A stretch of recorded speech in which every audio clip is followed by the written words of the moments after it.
ज्या काय तुम्हाला वाटतं हे चांगली गोष्ट आहे, हे अधिकाधिक लोकांपर्यंत पोहोचवली पाहिजे. मलाही अनेक जण विचारतात की मोदी प्रेस कॉन्फरन्स घेत नाहीत, पत्रकारांना घाबरतात. म्हटलं हो घाबरतात, नाही पण त्यांनी घ्यायला पाहिजे. म्हटलं का घ्यायला पाहिजे? तुला प्रश्न पडले म्हणून त्यांनी प्रेस कॉन्फरन्स घेतली पाहिजे, बरोबर आहे? मला तुला एखादी मुलगी आवडली म्हणून तिने तुझ्यावर प्रेम केलं पाहिजे हा बंधन नाही ना. म्हटलं ते केलं तर त्याला बलात्कार म्हणतात किंवा त्याला विनयभंग म्हणतात, त्याला छेडखानी म्हणतात. तुम्ही पत्रकार परिषदेला तुम्ही सुद्धा जाऊ नका. पत्रकार परिषद कोण घेत ते बघू ना. त्याला सांगायचं तू झंझट कशाला करतो, तू जे काय तुझा व्हिडिओ बनव आणि टाक. देवेंद्र फडणवीस मुख्यमंत्री त्याला आज संजय राऊत असं म्हणाले, अरे तो ऐकतच नाही. त्याचं उत्तर त्याने का द्यावं? ही आजची पत्रकारिता आहे ना, ही गुगल विद्यापीठाची चुगलखोरी आहे. आज पत्रकारिता कशी झाली होती का, बाईट जर्नलिझम झालेलं आहे. हा काय बोलला, तो काय बोलला, काय घडलं का घडलं याच्यावर 20% पण काही नाहीये.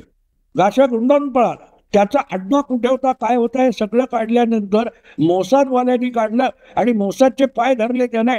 त्याने सांगितलं कंपनी बंद कर, नाही तर हे सगळं एक्सपोज करतो. त्यामुळे आजचा मीडिया हा अफवा आणि हळूहळू लोक त्यापासून दुरावले. जगभर सगळीकडची छापील वर्तमानपत्र जवळजवळ बंद पडल्यात जमाय.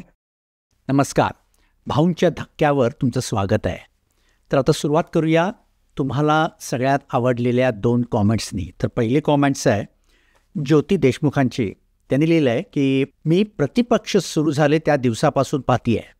त्याआधी वेगवेगळ्या यूट्यूबवर भाऊंचे म्हणणे ऐकून आवडायचे. मी प्रतिपक्ष माझ्या भावंडांना शेअर केलं आहे. सगळे काँग्रेसचे समर्थक होते कारण मराठा. मोदींची समर्थक म्हणा किंवा भक्त म्हणा आहे किंवा होती. पण भाऊंचं निवेदन इतकं सुस्पष्ट आणि रोखठोक आहे की आज अनेक लोक जे काँग्रेसचे समर्थक होते ते आपली वाट बदलत आहे. धन्यवाद ज्योती देशमुख. आणि दुसरी कॉमेंट आहे संदीप नरे यांची. मी 5 वर्षात भाऊंचे प्रतिपक्ष आणि धक्केबुक्के हे यूट्यूब चॅनल 99% पाहिलेत. धन्यवाद. तर सुरू करूया आजचा पॉडकास्ट. आणि या पॉडकास्टनंतर मी नेहमीप्रमाणे 2-3 गोष्टी सांगणार आहे. कृपया शेवटपर्यंत हा पॉडकास्ट बघा आणि तुमच्या कॉमेंट्स करा. नमस्कार भाऊ. हा आपला आता पुढचा पॉडकास्ट आपण रेकॉर्ड करत आहे. आणि मागच्या वेळेस म्हटल्याप्रमाणे तुमच्या विचारांच्या तुमच्या व्हिडिओ जे करतात त्याच्या जास्त खोलात जाऊन मला स्वतःला कळण्यासाठी आणि लोकांना कळण्यासाठी काही प्रश्न विचारणार आहे.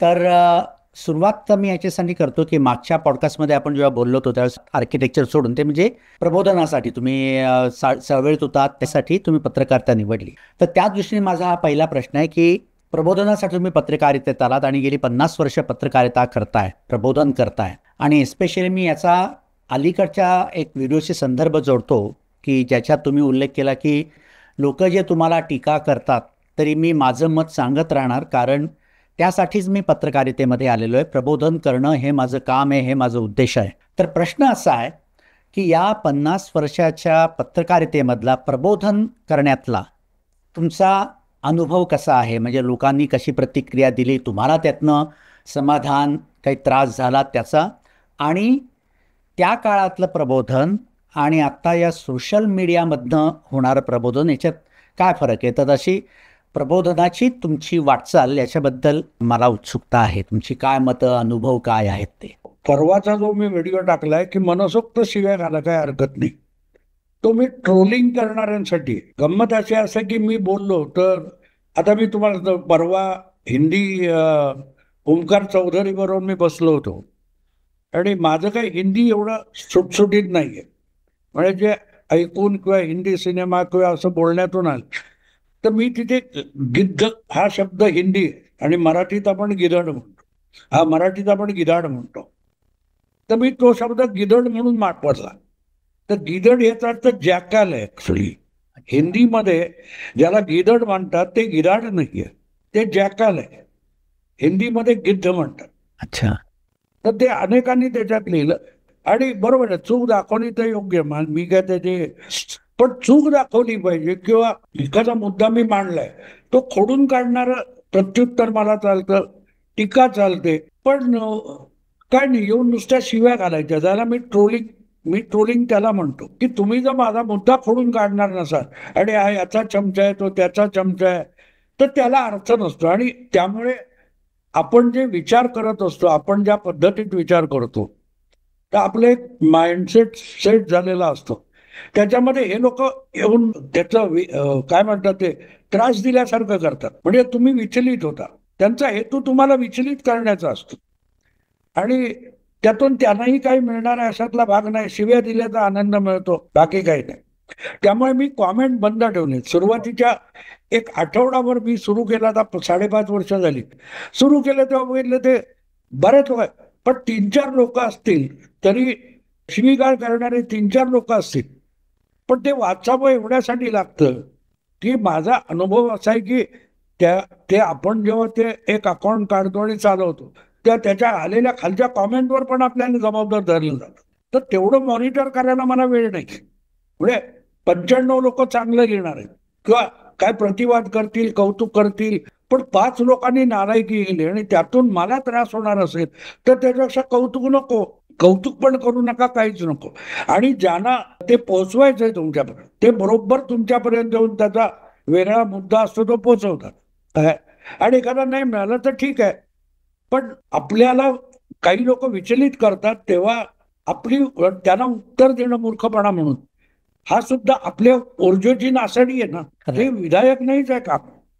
तर तुम्हाला माझं एक दोन तुला तर तुझ्या मी काय तुला अडवलेला नाही, माझ्या उंबरठ्यावर यायचं नाही एवढी माझी मर्यादा आहे. पण तुम्ही घाण करा, तुम्ही कॉमेंट ओपन करा, कशाला? हे म्हणजे आता मी इतर ठिकाणी जातो, आता जयपूर डायलॉग असेल तुमच्याकडे असेल तेव्हा खाली असे काही लोक तुमचे कॉमेंट हिंमत असेल तर ओपन कर. तू इतका शोधत इथपर्यंत आला, शिराळकरच्या अकाउंटवर येऊन मला शिव्या घालतोय, याचा अर्थ तुला कॉमेंट ओपन कशाला पाहिजे तर शिव्या घालायचं. तर सॉरी, माझ्या दारात तुला मी संडास करण्याची व्यवस्था ठेवणार नाही. आणि तुला घालायचं तर तू एक युट्यूब सुरू कर, मला मनसोक्त शिव्या घालणं माझी कुठे अडचण आहे, मी त्या वाचायला येणार नाही, तू माझं ऐकायला येऊ नको, काम संपलं ना. म्हणजे तुम्हाला आविष्कार स्वातंत्र्य आहे, त्यामध्ये तुम्हाला नको असेल ते न ऐकायचं म्हणून स्वातंत्र्य आहे ना. तुम्हाला नको असलेलं तुम्ही ऐक किंवा वाचायला कर आता. हा, ते वाचून तुम्हाला मतभिन्नता मांडायची, जरूर मतभेद असू शकतात, कदाचित त्यातून मत परिवर्तन पण होऊ शकतं, पण शिवीगाळ करणं किंवा उगाच काहीतरी विचलित करणं यासाठी स्कोप असता कामा नये, हे माझी भूमिका आहे. आणि मी जर प्रबोधन करतो, आता उदाहरण तुम्हाला सांगतो की मी जेव्हा प्रतिपक्ष सुरू केला तेव्हा उद्धव ठाकरे मुख्यमंत्री होते आणि 3 एप्रिल 2020 मी ते सुरू केलं. 24 किंवा 25 एप्रिलला म्हणजे साधारणतः 3 आठवड्यांनी माझा एक व्हिडिओ आहे, अर्णब नावाचा सापळा. अर्णब गोस्वामी त्या सुशांत सिंग राजपूतच्या प्रकरणावरून इतकं उद्धव ठाकरे आणि आदित्य ठाकरे आणि त्यांना कॉर्नर करत होता, तर मी जाहीररित्या उद्धव ठाकरेंना सल्ला दिला होता की बाबा तुला अर्णब इरिटेट करतोय, तू वेडवाकडं वागलास तर तू मुख्यमंत्री आहेस, तू अडचणीत येशील आणि भरकटत जाशील, तर दुर्लक्ष कर त्याच्याकडे, काम संपलं.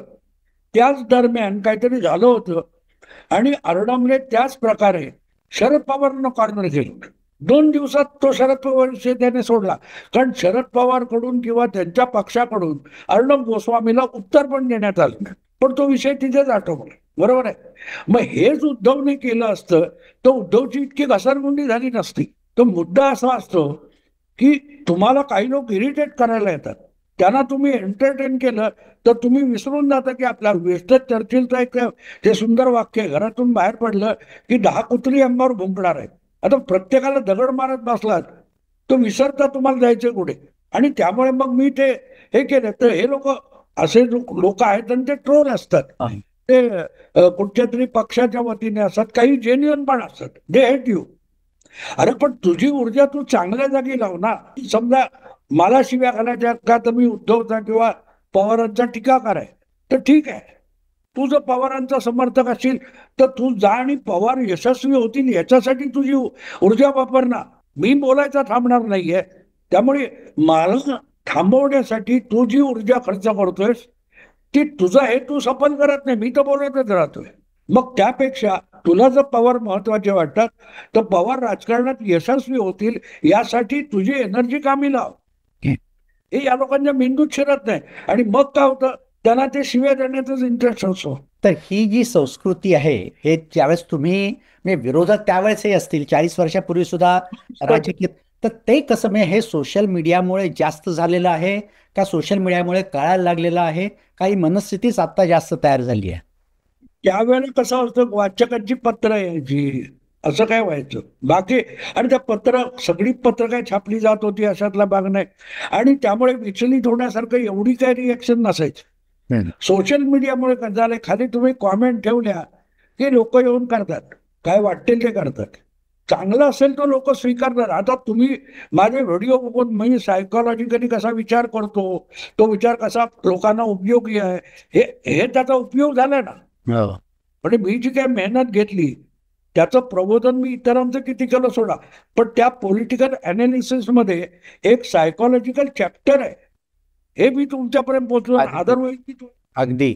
त्यामुळे प्रबोधनाचा हेतू असा असतो की कम्युनिकेट करणं, आणि कम्युनिकेट करून तुमच्याकडे ज्या काय तुम्हाला वाटतं हे चांगली गोष्ट आहे, ही अधिकाधिक लोकांपर्यंत पोहोचवली पाहिजे आणि त्याचा वापर इतरांनीही करावा, यासाठी असतं ते प्रबोधन असतं.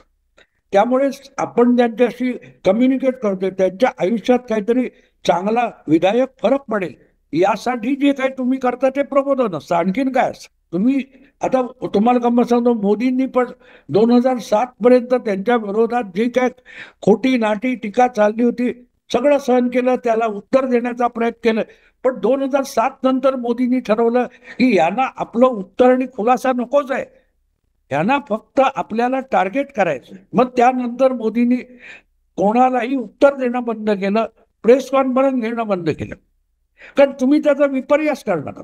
मलाही अनेक जण विचारतात की मोदी प्रेस कॉन्फरन्स घेत नाहीत, पत्रकारांना घाबरतात. म्हटलं हो घाबरतात, नाही पण त्यांनी घ्यायला पाहिजे. म्हटलं का घ्यायला पाहिजे, तुला प्रश्न पडले म्हणून त्यांनी प्रेस कॉन्फरन्स घेतली पाहिजे, बरोबर आहे.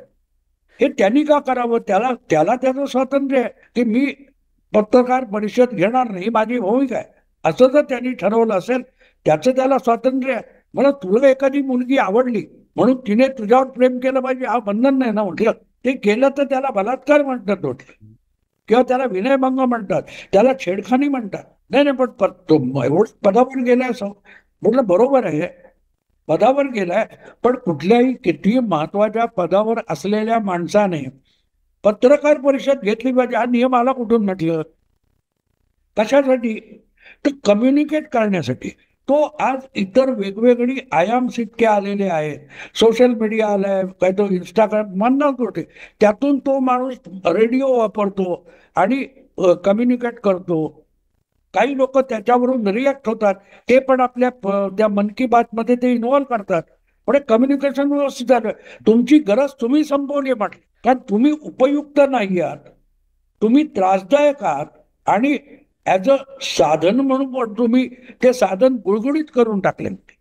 आणि त्यामुळे तो घेत नसेल तर ते बरोबर आहे म्हटली. लोकांपर्यंत पोहोचण्यासाठी पूर्वीच्या काळात वर्तमानपत्र किंवा ही मीडिया आवश्यक होती, आज ते आवश्यक राहिलेलं नाही. तुम्ही पत्रकार परिषदेला तुम्ही सुद्धा जाऊ नका, पत्रकार परिषद कोण घेत नाही बघू ना, त्याला सांगायचं तू झंझट कशाला करतो, तू जे काय तुझा व्हिडिओ बनव आणि टाक, पाहिजे तर प्रश्न मागव, आम्ही प्रश्न पाठवू, त्याची उत्तरं दे. त्याच्यासाठी अगदी पत्रकार परिषद ही एक इव्हेंट करण्याची गरज काय. आणि दुसरी गोष्ट, देवेंद्र फडणवीस मुख्यमंत्री, त्याला आज संजय राऊत असं म्हणाले, अरे तो ऐकतच नाही, त्याचं उत्तर त्याने का द्यावं, आणि ते नाही दिलं की संजय राऊतांनी देवेंद्र फडणवीसची बोबडी बोळवली. काय ही पत्रकारिता नाही, याला प्रबोधन म्हणत नाही, याला चुगलखोरी म्हणतात. म्हणून मी एकदा एका व्याख्यानात सांगितलं होतं की ही आजची पत्रकारिता आहे ना, ही गुगल विद्यापीठाची चुगलखोरी आहे, या पलीकडे काय नाही. इकडच्या चुकल्या तिकडे लावायच्या, तिकडच्या चुकल्या इकडे लावायच्या. समजा कोण संजय राऊत काहीतरी बोललं, त्यावर देवेंद्र फडणवीसला काय म्हणायचं का, काही म्हणायचं नाही, तुम्ही जाऊन विचारणार, याला चुगल्या लावणं म्हणतात. तेवढं काय महत्वाचं असेल तरी चीफ मिनिस्टर तो रिॲक्ट होणार, पण ज्या अर्थी तो रिॲक्ट होत नाही त्या अर्थी ते काहीही महत्वाचं नाही. पण तुम्ही आणि आज पत्रकारिता कशी झाली माहिती का, बाईट जर्नलिझम झालेलं आहे. हा काय बोलला, तो काय बोलला, काय घडलं का, घडलं याच्यावर 20% पण काही नाहीये, घडलं काय, याच्यावर काही नाही. नुसतं तोंडीची वाफ दवडली जाते आणि त्यातून समाजाचं प्रबोधन होत नाही ना, गैरसमज खूप निर्माण होतात. किंबहुना आजचं मेनस्ट्रीम मीडिया हा अफवाबाजीचं केंद्र झालेलं आहे. लिटरली अफवा पसरवतात. आता तुम्ही बघा ना, ते न्यूयॉर्क टाइम्स किंवा त्या लोकांनी हिंडेनबर्ग केला. कुठे तो हिंडेनबर्ग आता? कुठे गेला हिंडेनबर्ग? गाशा गुंडाळून पळाला तो. गाशा गुंडाळून पळाला. त्याचा अड्डा कुठे होता, काय होता, हे सगळं काढल्यानंतर मोसादवाल्यांनी काढलं आणि मोसादचे पाय धरले त्याने. त्यांनी सांगितलं कंपनी बंद कर, नाही तर हे सगळं एक्सपोज करतो. तो गाशा गुंडाळून पण त्यांनी केवढं मोठं एक भूचाल आणल्यासारखं केलं होतं ना. आता न्यूयॉर्क टाइम्स सारखा एक जबाबदार वर्तमानपत्र इतक्या बोगस गोष्टी लोकांपर्यंत घेऊन जात असेल, ज्याचा प्रभाव भारताच्या निवडणुकीवर पडणार असेल, तर त्याला अफवाबाजी नाही तर काय म्हणणार सांगा ना तुम्ही. त्यामुळे आजचा मीडिया हा अफवा आणि हळूहळू लोक त्यापासून दुरावले. जगभर सगळीकडची छापील वर्तमानपत्र जवळजवळ बंद पडल्यात जमाय. ती आता ऑनलाईन झालेली आहेत आणि त्यांची प्रतिष्ठा आणि विश्वासार्हता पण संपलेली आहे. आणि त्याला अल्टरनेटिव्ह म्हणून हे आता युट्यूब वगैरे किंवा इतर मीडिया जो चालतो, आमच्यासारख्यांचा पर्सनल चालतो, त्याचं कारण त्याची विश्वासार्हता अधिक झाली. की हे म्हणतात हे खरं ठरतं, हे म्हणतात ते बरोबर येतं, लोक आमच्याकडे यायला लागले. मेनस्ट्रीमकडे पाठ फिरवली लोकांनी. त्याच्यात मगाशी उल्लेख केला म्हणून सांगतो, मागे सुद्धा मी तुम्हाला 2-3 वेळा तुमची उदाहरणं दिली की तुमचा जो अँगल आहे पॉलिटिकल सायकॉलॉजीच्या दृष्टीने, तर आजच्या व्हिडिओमध्येच तुम्ही फार त्याचं अत्यंत उत्तम उदाहरण दिलेलं आहे. जे तुम्ही व्हिडिओ केला की नेपाळमध्ये झालं, बांगलादेशमध्ये झालं, जे भारतात का होणार नाही याचं जे तुम्ही कारण सांगितलेलं आहे, परत त्याला शास्त्रीय जे तुम्ही हे तुमचं नॅचरल जे तुम्हाला कळतं त्याची सायंटिफिक बॅकग्राऊंड जी आहे ती तुम्ही साध्याच्यात सांगितली आहे की असं स्टडी केले की मुवमेंट कुठलीही यशस्वी का होते. कारण सगळेजण असंच म्हणतात की बाकीचे म्हणतात डीप स्टेटमुळे केलं, हे केलं, पण तुमचा असा पहिलाच व्हिडिओ मी बघितला की ज्याच्यात खरोखर सायंटिफिक सायकोलॉजिकल अंडरस्टँडिंग समाजाचं की नुसता डीप स्टेट करू शकणार नाही, तिथे सामाजिक परिस्थिती पाहिजे जी तिकडे ज्वलनशील पदार्थ नसेल तर तुम्ही आग लावू शकत नाही. करेक्ट. तर भाऊ थोडंसं त्याच्यात जास्त आणखीन मला डीपली जायचं की हे तुम्हाला का असं वाटलं की जे तुम्ही सांगितलेलं आहे की आपल्या समाजात तशी परिस्थिती नाही, म्हणजे तुम्हीही हा विचार तुमचा कशा आला हे मला शोधायचं आहे. कारण मी तुम्हाला लोकांसाठी म्हणून परत सांगतो की हे जे सामाजिक परिस्थितीचा किंवा पॉलिटिकल सायकोलॉजी म्हणून जे रिसर्च केलेलं आहे, त्यांनी जे बरेच रिसर्च करून हे फॅक्ट मांडलेली आहेत ती भाऊ तुम्ही तुमच्या प्रॅक्टिकल अनुभवाने जी सांगितलीत व्यक्तिगत, तर हे तुमचं कसं की आता जो रिसर्च जो आहे तुम्ही बघा डीप स्टेट आपण म्हणतो जे काय बांगलादेशमध्ये झालं, नेपाळमध्ये झालं, इंडोनेशियात किंवा आता फ्रान्समध्ये चालू आहे, हे डीप स्टेटने केलं, मी मान्य करतो. पण हा प्रयोग भारतात होऊन गेलाय ना. जनलोकपाल आंदोलन म्हणजे काय होतं? तुम्ही जनलोकपाल आंदोलन जे झालं त्याच्या 1-1.5 वर्ष आधी बघाल तर तहरीर चौक झाला होता ना इजिप्तमध्ये. अरब स्प्रिंग म्हणून तिथल्या ट्युनिशिया, लिबिया वगैरे तिकडे ते झालं होतं. पण ते भारतात अशक्य एवढ्यासाठी होतं की भारतीय माणसाचा जो स्वभाव आहे तो व्हायलंट नाहीये. आणि दुसरी गोष्ट अशी असते की लोकांच्या अपेक्षा ज्या असतात ना, तो अपेक्षा भंग टोटल झाला तर त्यातून लोक आता यापेक्षा अधिक नुकसान काय होणार आहे, सगळं जळून भस्मसात होते, काय हरकत नाही असं लोकांना वाटतं. तेव्हा दंगली होतात. त्या दंगली पेटवल्या जाऊ शकतात, पण त्याचा इतका भडका उडतो त्याचं कारण तो माणसांची मनं झालेली असावी लागतात. तुम्ही काय म्हणतात त्याला, ओले लाकडं जाळू शकत नसता, ओली लाकडं जाळू शकत नसता, तसं आहे ते. त्यामुळे इथे आज गंमत अशी आहे की लोकांना आयुष्यात सुस्थिरता आहे. गेली 5 वर्ष अत्यंत गरीब आहे, त्यांना जर सरकार 5 वर्ष झाली रेशन देतं, फ्री रेशन देतं, विकत पण नाही, फ्री मिळतं. अधिक जे काय वय वाढलेले आहेत किंवा अगदी गरीब आहेत त्यांना काय 1000 रुपये महिन्याची पेन्शन मिळते. मग थोडंफार त्याच्यामध्ये त्याचं पोट भाग, त्याच्या घरची चूल पेटते. या उपर सामान्य माणसाची प्रचंड अपेक्षा नसते. हे जे मीडियामध्ये किंवा वर्तमानपत्र, टीव्हीवर आणि चर्चा होतात की इतकी अनएम्प्लॉयमेंट आहे आणि अनएम्प्लॉयमेंट आहे म्हटल्यानंतर लोक भयंकर अस्वस्थ आहेत, हे आपण रोज ऐकतो. आणि तुम्ही आम्ही तरुण होतो त्या काळात पण ऐकलेलं आहे ना, त्या काळात पण ऐकलेलं आहे. मी विद्यार्थी चळवळीत होतो.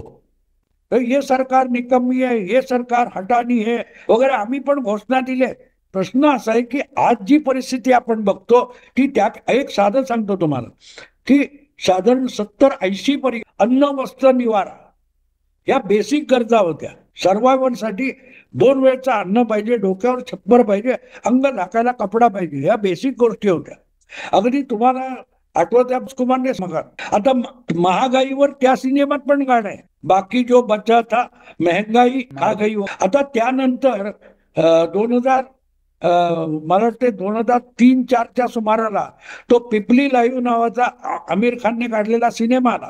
डायर महंगाई खाए जात है, सह्याजी बहुत ही कमात है, डायर महंगाई खाए जात है, हे 20 वर्षापूर्वीचं गाणं आहे.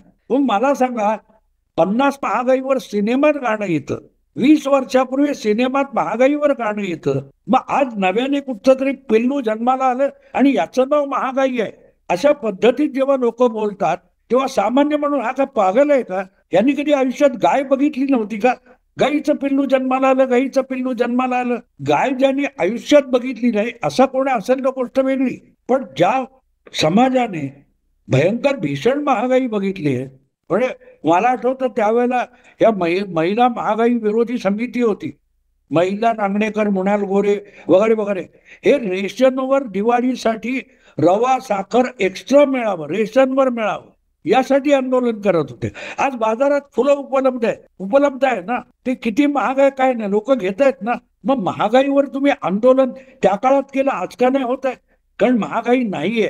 तुमच्या जगण्यातल्या ज्या गोष्टी होत्या, तुम्ही मिळवलेल्या उत्पन्नाचा 75-80% जगण्यावर, सर्वायवलवर खर्च होत होते. आज सर्वायवलसाठी 20-25% खर्च होत नाही, 75% चैनीवर खर्च होतोय, ज्याला तुम्ही गरजा मानता. मोबाईल ही गरज नाहीये, फोन ही गरज नाहीये. महिन्याला एखादा माणूस जर 300-400 रुपये मोबाईलच्या डेटा आणि याच्यावर खर्च करत असेल तर ती गरज नाहीये. ज्या महागाईच्या गोष्टी मी 70च्या जमान्यात करतोय तेव्हा फोन ही चैन नव्हती. आज गुरंढोरं फिरवणारा आहे गुराखी, त्याच्या हातात पण मोबाईल फोन आहे.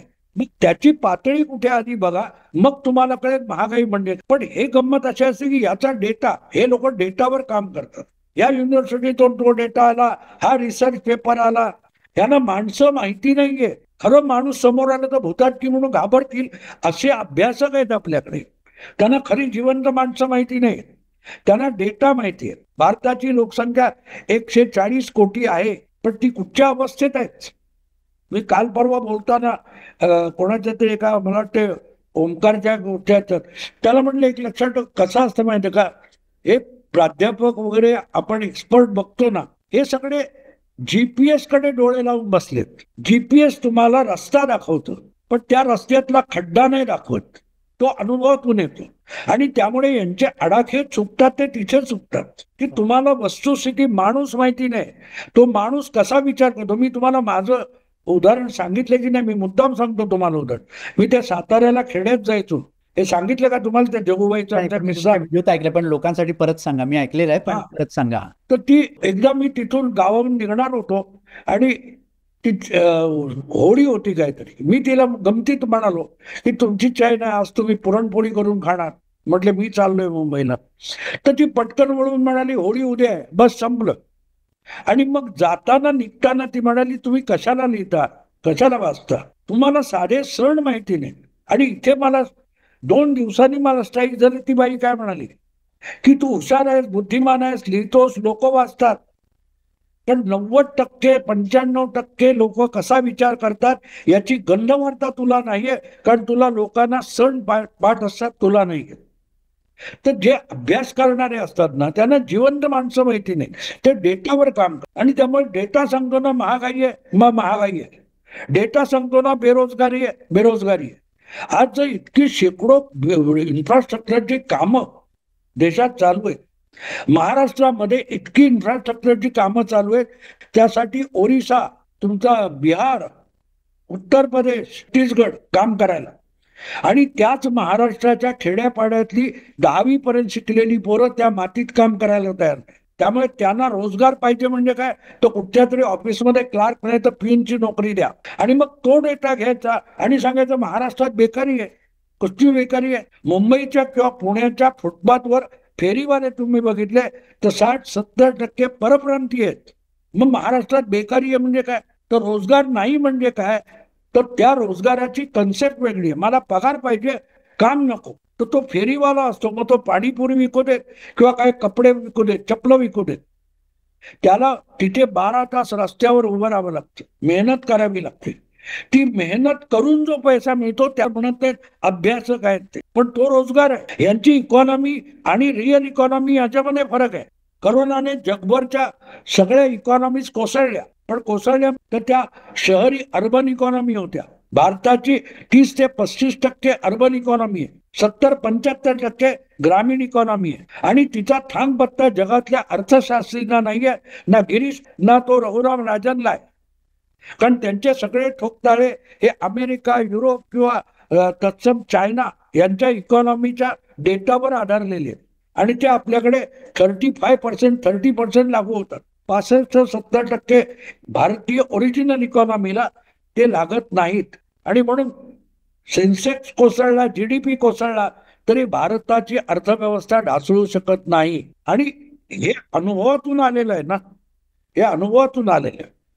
आणि म्हणून मी मध्यंतरी एका हिंदी व्हिडिओत त्याला सांगितलं की ऑपरेशन सिंदूरच्या निमित्ताने, तर म्हटलं पहलगाम नंतर 10-12 दिवस मोदीने लावले असं म्हणणं चुकीचं आहे. याची तयारी मोदी 10-12 वर्ष करतोय. तर त्यांनी मला संजय दीक्षितने विचारलं 10-12 वर्ष कसं म्हणता येईल. म्हटलं मी परत तुम्हाला सांगतो की मोदी भारतीय म्हणून विचार करतो. आणि भारतीय कसा विचार करतो, तर मुलगी 5-6 वर्षाची आहे, 19-20व्या वर्षी तिचं लग्न लावायचंय, तो 10-12 वर्ष आधीपासून मुलीच्या लग्नासाठी जमवाजमव सुरू करतो. मोदी हा तसा आहे. त्यामुळे तो पंतप्रधान झाल्यापासून उद्या युद्धाची परिस्थिती येईल तेव्हा काय तयारी असली पाहिजे ती सज्जता करत होता. आत्ता ते केलं, पण तयारी 10-12 वर्ष चालू होते. आणि म्हणून 12 दिवसात तुम्ही आत्मनिर्भर होत नाही. ऑपरेशन सिंदूरमध्ये जे काही वापरलं गेलं 85% इंडिजिनस आहे. हे इंडिजिनस पहिल्यापासून नव्हतं ना, हे 10-12 वर्षात तयार केले. आता हे लोकांना आपण सांगितलं तर समजेल ना, पण ते ज्यांनी सांगायचंय ते समजून सुद्धा घेत नाही. आता तुम्हाला सांगतो ते अग्निवीर म्हणून त्यांनी काढलं, सैनिक घ्यायचे मग ते रिटायर होणार. त्या लोकांनी पाकिस्तानकडून आलेली मिसाईल आणि ड्रोन्स पाडायचं काम स्पेसिफिकली हे ज्या तुकडीने केलं ते सगळे अग्निवीर होते, रेग्युलर आर्मीतले नव्हते. आणि त्या लोकांनी जी साधनं वापरली ते सेकंड वर्ल्ड वॉर मधलं अँटी एअरक्राफ्ट म्हणून वापरलेली आहे. हा फक्त ती मॉडिफाय केलेली आहे, ती आजच्या काळाला उपयुक्त ठरेल असं DRDO आणि वगैरेंनी मिळून ते मॉडिफाय केलेली आहे. आता हे मॉडिफाय आपण केलं ना, किंवा S-400 जे ऍक्च्युअली रशियाच आहे, पण रशियाला युक्रेनमध्ये तेवढं आपल्याकडे पडलं कारण आपल्याकडे आपल्या गरजेनुसार मॉडिफाय केलंय. दिस इज वेअर मोदी अप्लाय होतो, तो तिथे होतो. आपल्याला पाहिजे तशा मॉडिफाय करून घ्या यासाठी मोकाट रान दिलेलं आहे. आणि त्याला मी 12 वर्ष युद्धाची तयारी म्हणतो. आता हे तुमच्या डोक्यात यायचं असेल तर तुमच्या डोक्यात जो कचरा भरलेला आहे तो आधी बाजूला केला पाहिजे, तर नवीन माहिती आत येऊ शकेल. पण हे ते जुने निकष घेऊन बसलेले आहेत. 5 वर्षाचं असताना आणि 25व्या वर्षी त्याच्यासाठी शर्ट घेऊन गेलेत किंवा जमलं घेऊन गेलेत, ते त्या मुलाला होत नाही कारण ते 25 वर्षाचं झालं. तर ह्या सगळ्यांचं थिंकिंग आउटडेटेड झालेलं आहे, त्यांच्या थिअरीज आउटडेटेड झाले, त्यांचे निष्कर्ष आउटडेटेड झाले. आणि मग त्याचा परिणाम आपल्याला दिसतो. आणि त्या दृष्टीने मग लोकांना विचार कर. मला सगळ्यात मोठं जो काय वाटत असेल, मी जेव्हा बाहेर व्याख्यानं असतात तेव्हा अनेक महिला येऊन मला भेटतात आणि त्या सांगतात तुमच्यामुळे आम्हाला राजकारण कळायला लागलं. याला प्रबोधन म्हणतात. हो, खरं आहे. राजकारण आपला विषय नाही. हे ज्या महिलांनी डोक्यात धरून ठेवलं होतं ते मी सांगतो त्या गोष्टी किंवा इतर कारणामुळे त्यांना आवडायला लागलं असेल आणि त्या विचार करायला लागल्या असतील अशा महिला किंवा इतर कोणी लोक, तर मी मतदाराला सुबुद्ध बनवण्याचं काम करतोय, त्याला प्रबोधन म्हणतात. प्रबोधन म्हणजे माझा विचार आहे तो तुमच्या घरी मारणं म्हणजे प्रबोधन नाही. जसा रशियाचं S-400 घेतलं, S-400, पण आपल्याला पाहिजे तसं मॉडिफाय केलं. तसं माझ्याकडून विचार करायला शिकतील, आपला आपला विचार करतील, ते त्यांची मतं बनवतील, हरकत नाही. पण विचार करायला तर लागतील. माणसाकडे मेंदू आहे आणि 25-50 हजार वर्ष विकसित झालेला मेंदू आहे. तो इतर कुठल्याही पशुकडे नाहीये. तर त्याचा वापर करणं म्हणजे माणूस असणं. तो विचार करायचा नसेल तर पशु आणि तुमच्यात काहीच फरक नाही. या विषयावर म्हणजे सध्या असं म्हणतात की तुम्ही जे सांगितलं ते अत्यंत चपखल भाषेत सांगितलं की प्रबोधन त्याचा उपाय. पण आता म्हणजे सध्याचं परत तात्पुरतं म्हणजे जे अमेरिकेत त्या राईट विंगवाला याचं गोळी मारून हत्या केली त्याच्यावर सोशल मीडिया म्हणजे सोशल मीडियाचं कॅन्सर म्हणजे हे प्रबोधनाचं हे एक दुसरं स्वरूप झालेलं आहे की आणि आपल्याच्या समेत हे मी जोडतोय की तुम्ही जे सांगितलं की जसं नरेंद्र मोदींवर लोकांनी टीका केली त्या मीडियावाल्यांनी हे केलं किंवा टीका केली तसंच आता देवेंद्र फडणवीसांवर करतायत तशीच हे आंदोलनं वगैरे करतायत आणि त्याला समर्थन करणारे काही यूट्यूबरसुद्धा आहेत की जे बरेच काही ना काहीतरी कारणं काढून करतायत. तर ह्याच्यासाठी प्रबोधन म्हणजे जास्त करायला लागणार म्हणजे तुमच्या ज्या काळात तुम्ही त्या काळात प्रबोधन म्हणजे माहिती देणं होतं. पण आता हे जे गैरसमज मुद्दामून जाणून बुजून स्वतःच्या हेतूसाठी करतायत ते खोडण्यासाठी ते काउंटर करण्यासाठी त्याच्यासाठी मला तुम्ही जो व्हिडिओ केलात की लोक मला शिवाय देतात आणि का शिवाय देतात त्याचं जे सायकोलॉजिकल तुम्ही परफेक्टली ॲनालिसिस केलं तर तसं जे काही बाकीचे यूट्यूबर्स आहेत आता नावं घेत नाहीत पण सगळ्यांना माहिती आहेत तर त्याच्यासाठी कसं ते काउंटर करायचं कारण ते सुद्धा त्यांचासुद्धा काही क्लास आहे ते सुद्धा उभे करतात आणि अमेरिकेत जी हत्या झाली ती त्याच्यामुळे झाली म्हणजे तो जो ज्यांनी हत्या केली तो त्या लेफ्ट लिबरल किंवा एक्स्ट्रीम यांनी प्रभावित झाला आणि त्यांनी गोळी मारली. नाही नाही ते होतच असतं ना. गांधीजींची पण हत्या अशीच झाली आहे ना.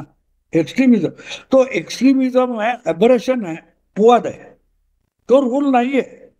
कुठलंही नवीन साधन आलं की त्याचा गैरवापर होणार ना. जसा चांगला वापर होणार तसा गैरवापर सुद्धा होणार. याचा अर्थ ती सुविधा किंवा ते साधन हे गैरलागू आहे असं मानायचं काही कारण नाही.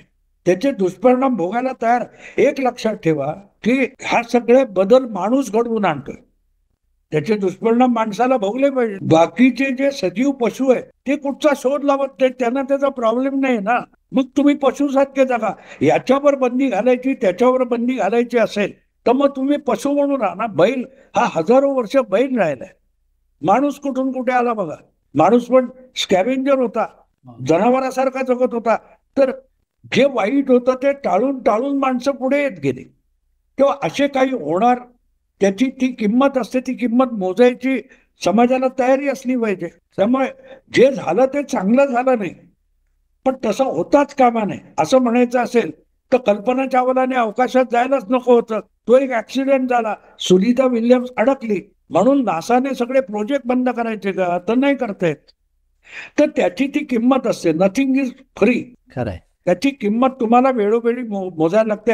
हा ती किंमत वारंवार मोजायला लागू नये यासाठी काहीतरी केलं पाहिजे हे मला मान्य आहे. तर तुम्ही हे बंद करून टाकलं तर ते बंद केल्याचा परिणाम आपण नेपाळमध्ये बघतोय. तो नेपाळमध्ये सुरुवात कुठून झाली तर सोशल मीडिया त्यांनी गळचेपी गेली पण ते पेटलं ते कुठेपर्यंत गेलं बघितलं ना. की हा माणूस असा वागत होता किंवा वागणारा असतो त्याचे तुम्हाला लक्षणं दिसतात. त्याला वेळच्या वेळी आवर घातला गेला पाहिजे. आपल्याकडे पण काही लोकांनी सुरू केलं ना. बघा नेपाळमध्ये काय झालंय आता इकडे पण तुम्ही सावरून राहा. आता हे मूर्ख कसे आहेत बघा. तो संजय राऊतांनी बोलले अरे नेपाळमध्ये काय झालंय हे डोळसपणे बघितलं तर तुमच्या लक्षात येईल आदित्य ठाकरेंनी उद्धव ठाकरे धोक्यात आहेत. तिथे नेपो किड्स घराणेशाही जी आहे राजकारणातली त्याच्यावर हल्ले झाले. त्यांना टिपून टिपून बाहेर काढून मारले. ते सत्तेतल्यानं नाही मारले. ते सत्तेत होते पण ते सत्तेत धमाल करतायत. त्यांची पोरं चेंज करतायत आणि बाकीची जनता उपाशी मरते. असं मोदीच्या बाबतीत नाहीये ना.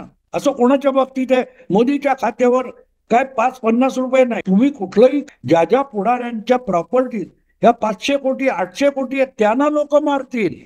नेपाळचा धडा तो आहे पण तो यांच्या डोक्यात येतोय का बघा. ते थोडं सांगतो इथे नेपाळ होईल. अरे नेपाळ झालं तर पहिला तुझा बळी जाईल. म्हणजे विचार करण्याची क्षमता किती गेले. त्याच्यात आपल्याला वाहत्या गंगेत हात धुवून घेता येतात का. धुवून घ्या. विचार नाही करत आहे. म्हणतो लेनिन अशा लोकांना युजफुल इडियट्स म्हणतो. म्हणजे ते स्वतःसाठी इडियट असतात आणि आपल्या शत्रूसाठी युजफुल असतात. आता इथे गंमत अशा, तुम्हाला ते मी किस्सा तुम्हाला सांगितलं की कुठे माहित नाही, पण इराणमध्ये जेव्हा त्या शहा विरुद्ध क्रांती झाली 70-80च्या दशकामध्ये, तर तिथे ती चळवळ सुरू करणारी कम्युनिस्ट विद्यार्थी संघटना होती आणि त्यांची संघटना तेवढी मजबूत नव्हती, पण त्याला लोकांच्या मनात राग आहे, पण त्याला प्रतिसाद मिळावा म्हणून त्यांनी पॅरिसमध्ये लपून बसलेला जो शहाचा विरोधक होता आयातुल्ला खोमेनी, त्याचा फोटो आपल्या मोर्चामध्ये लावायला सुरुवात केली आणि लोकांचा प्रतिसाद मिळाला आणि शहाला पळून जावं लागलं. पण शहा पळून गेल्यानंतर आणि आयातुल्ला खोमेनी जेव्हा तिथे आला आणि सत्ताधीश झाला, तेव्हा त्यांनी पहिल्यांदा शिरचंद केलं. So they are useful idiots. Shah तुम्हाला मारून तुरुंगात टाकत असेल, पण आयातुल्ला खोमेनीने त्यांना हे हेरेटिक्स आहेत, डांबिक आहेत, हे धर्म मानत नाहीत म्हणून पहिलं शिरकाण कोणाचं केलं? कम्युनिस्टांचं, ज्यांच्या चळवळीमुळे आयातुल्लाचा हायवे मोकळा झाला. तर अनेक विद्वान मूर्ख कसे असतात याचे हे पुरावे आहेत. म्हणून लोकांना विचार करायला शिकवणं हे मी प्रबोधन मानतो. खरंय, खरंय. चालेल, मग आता इथे थांबूया आणि कारण अर्धा पाऊण तास झालेला आहे. तर या पॉडकास्टमध्ये मला सगळ्यात आवडलेली भाऊंचं जे काय म्हणणं होतं ते म्हणजे भाऊंनी जी तुलना केली हे प्राध्यापक किंवा फार शिकलेले लोक पढत मूर्ख हे का चुकतात, तर ते GPS जातात, त्यामुळे त्यांना रस्त्यावरचे खड्डे दिसत नाहीत. हे त्रिकालाबाधित सत्य आहे आणि त्रिकालाबाधित मी अशासाठी म्हणतो की फक्त ते या राजकारणापुरतं नाही, तर मी डॉक्टर आमच्या मेडिकलमध्ये सुद्धा हे अवलंबून लागू होतं. कारण जे लोक नुसते पुस्तकी ज्ञान कमावतात ते आणि प्रत्यक्षात प्रॅक्टिस करणारे लोक, त्यांची हुशारी ही फार वेगळी असते की जी प्रत्यक्षात कामाला येते, जे आपल्याला भाऊमध्ये आणि इतर विश्लेषकांमध्ये फरक वाटतो. त्याचं आणखीन एक उदाहरण मला तुम्हाला सांगायचं आहे की नुकतंच मी भाऊंना म्हटलं होतं की भाऊ, तुम्ही जी लोकांची मानसिकता जोखता त्याला तोड नाही आहे. त्याच्यात आणखीन मी त्याचं एक त्यांना कॉमेंट अशी केली की भाऊ, तुम्ही फक्त मराठीत आणि हिंदीमध्ये तुम्ही फक्त आहात म्हणून जर तुम्ही इंग्लिशमध्ये जर तुमचं पत्रकारिता केली असती तर तुमचं नाव आणखीन जास्त देशभर किंवा देशाबाहेर झालं असतं. आता दुर्दैवाने या भाषेच्यामुळे ही चांगली नाही आहे, पण ही वास्तवता मान्य केली पाहिजे. आणि याचं उदाहरण मी तुम्हाला एक देतो. भाऊंनी नेपाळमध्ये जी परिस्थिती झाली त्याच्यावर एक व्हिडिओ केला, मी त्याची लिंक डिस्क्रिप्शनमध्ये देतोय आणि फारच सटीक त्यांचं विश्लेषण होतं की मला नाही वाटत की मराठीत कोणी अशा प्रकारचं विश्लेषण त्या नेपाळच्या घटनेवर केलं आहे. त्याचबरोबर शेखर ता की जे इंग्लिशमध्ये फार प्रसिद्ध नामवंत पत्रकार आहेत, त्यांनी त्याच विषयावर त्याच अर्थाचा तशाच पद्धतीचं विश्लेषण केलं. पण मला स्वतःला आता त्या शेखर गुप्तांच्याकडे बरीच मोठी टीम आहे, त्यांच्याकडे बरंच साधनसामग्री आहे, तरी पण त्यांनी एवढी साधनसामग्री करून इंग्लिशमध्ये केलेला व्हिडिओ जरी त्यांनी केलेला असला, बऱ्याच लोकांनी बघितला असला, तरीही मला भाऊंचा व्हिडिओ जास्त प्रभावी, जास्त समर्पक वाटला. तर त्याही व्हिडिओची लिंक मी तुम्हाला देतो आणि तुम्ही तुमचं मत सांगा. तर मला असं वाटतं की आपली जबाबदारी आहे की भाऊंचे जे विचार आहेत जास्तीत जास्त लोकांपर्यंत पोचवावेत. तर या कारणासाठी भाऊंचे व्हिडिओज आणि हे जे मी भाऊंशी गप्पा आपण मारतो ते तुम्ही जास्तीत जास्त लोकांना शेअर करा. आणि हो, भाऊंनी आत्तापर्यंत तुमचा प्रतिसाद बघून भाऊंनी हे मान्य केलं की जास्तीत जास्त जेवढं त्यांना जमेल तेवढं ते आपल्याशी गप्पा मारतील. आणि त्यांनीही सांगितले की तुम्हाला जे काही प्रश्न असेल ते तुम्ही या कॉमेंट्सवर जर लिहिलेत तर ते प्रश्न त्यांच्यापर्यंत मी पोचवेन आणि ते मग त्या प्रश्नांना उत्तरं देतील. फक्त एक माझी सूचना आहे की जेव्हा मी तुम्हाला प्रतिक्रिया द्यायला सांगतो तेव्हा ते तात्कालिक म्हणजे या पॉडकास्टवर द्या किंवा त्यांच्या नुकत्याच केलेल्या व्हिडिओंवर द्या की जे आपल्याला विषय पुढे नेता येतील आणि जास्त खोलात त्यांची आपल्याला चर्चा